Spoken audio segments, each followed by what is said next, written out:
Lion,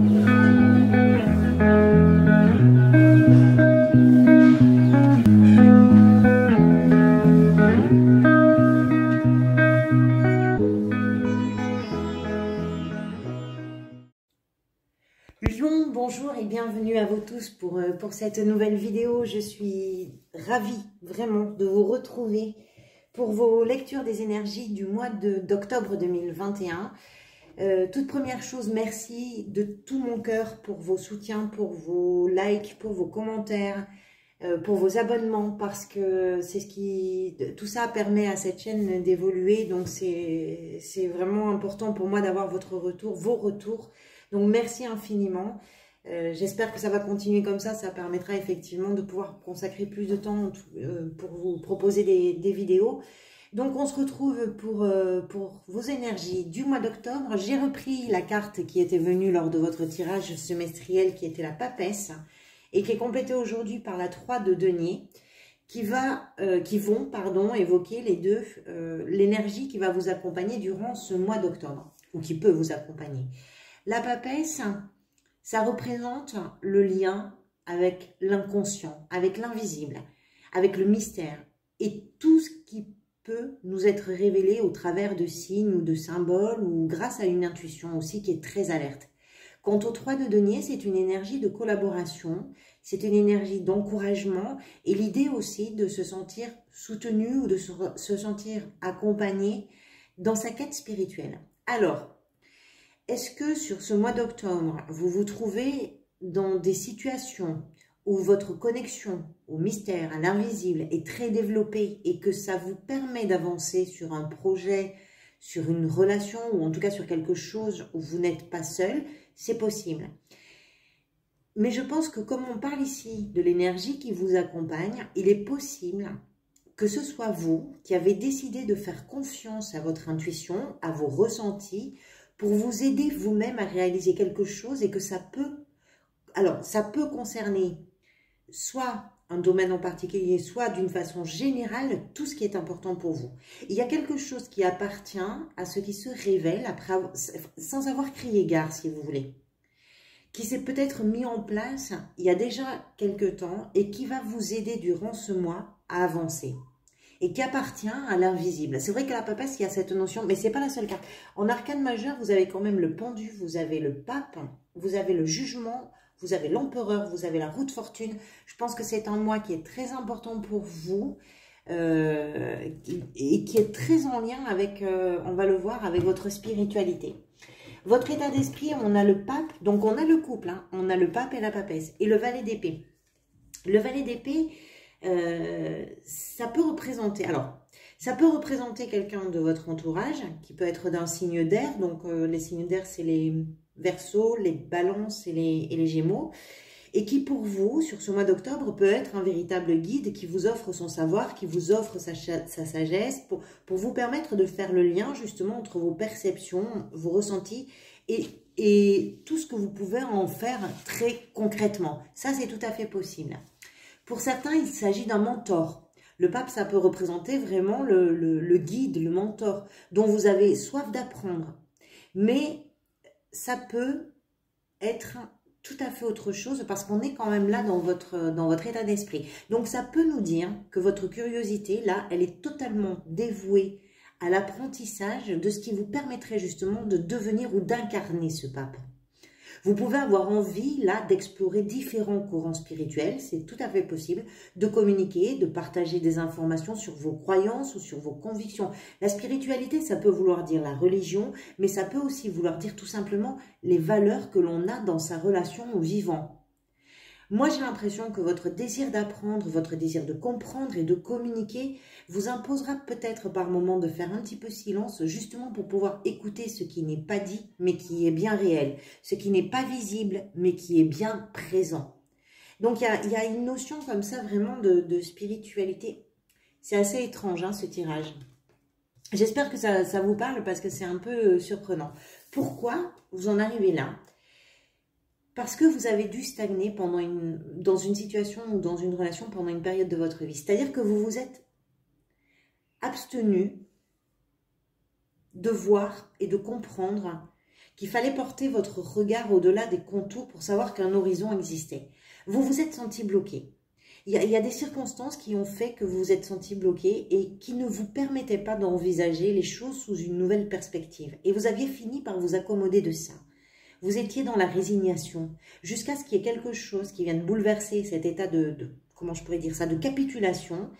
Et il vous aura peut-être fallu du temps pour comprendre, mais maintenant que vous avez compris quelque chose, vous avez défait les liens qui étaient paralysants et vous découvrez là votre appétit de cheminer. C'est vraiment comme une quête pour vous ce mois d'octobre, j'ai l'impression. Il y a une quête intérieure en fait. Et il est possible que parfois vous heurtiez, oui, à des difficultés de communication parce que les choses vont se bousculer.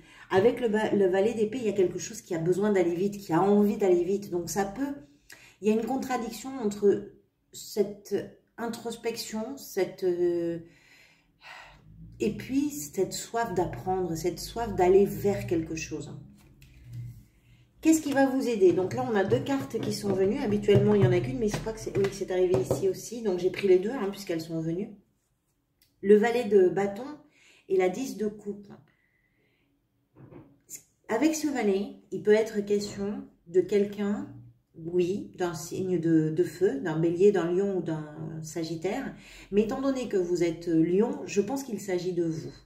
Donc, ce qui peut vous aider, c'est l'énergie créatrice. C'est l'enthousiasme de ce valet. C'est l'envie incroyable de changement qui est en vous, là, pour aller droit vers votre bien-être. La 10 de coupe, ici, me semble représenter ce que vous visez, c'est-à-dire la sécurité, c'est-à-dire l'amour, l'harmonie, l'idée que vous êtes à votre juste place.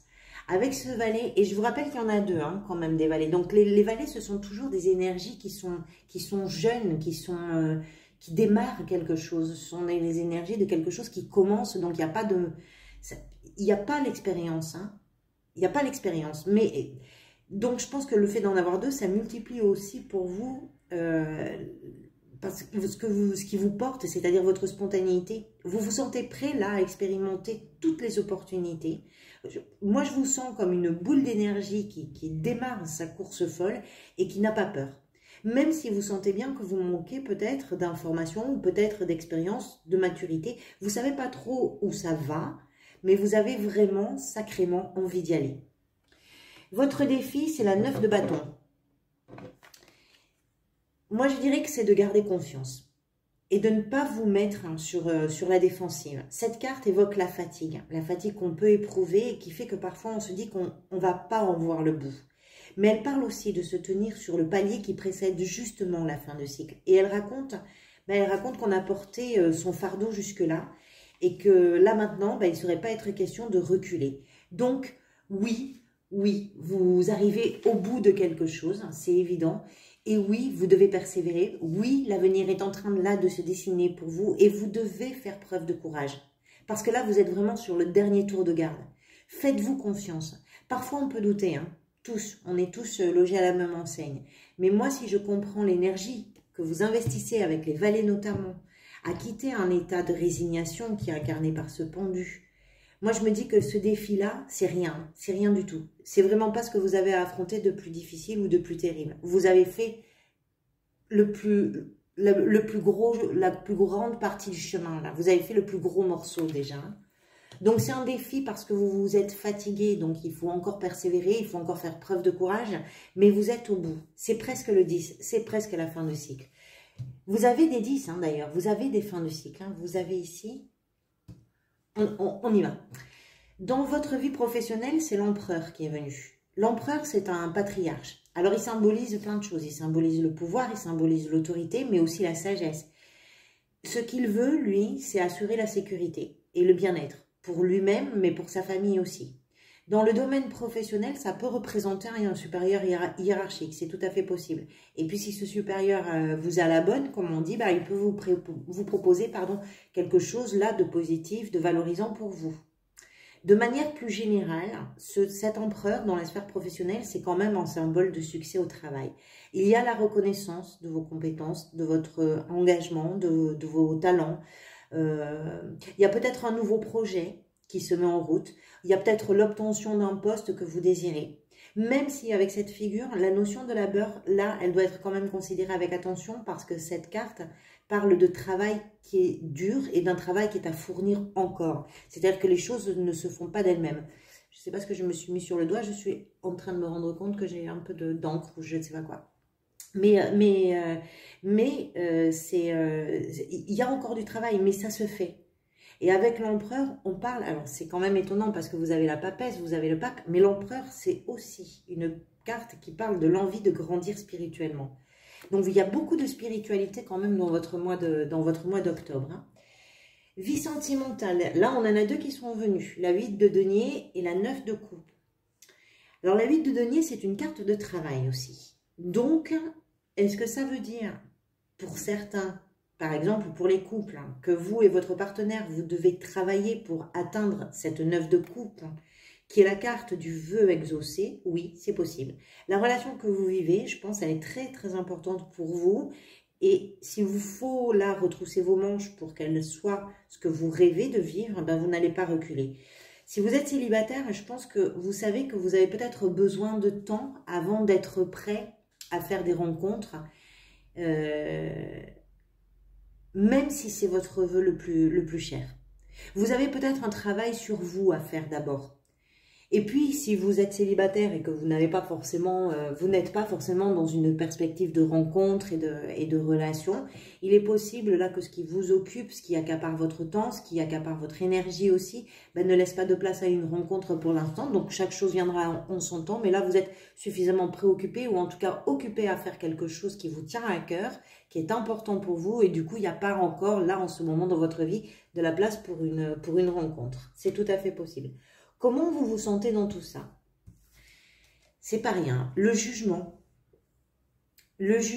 qui dit que vous êtes en train de trouver votre chemin et qu'il vous est là totalement impossible de faire marche arrière par rapport à tout ce que vous avez déjà entrepris.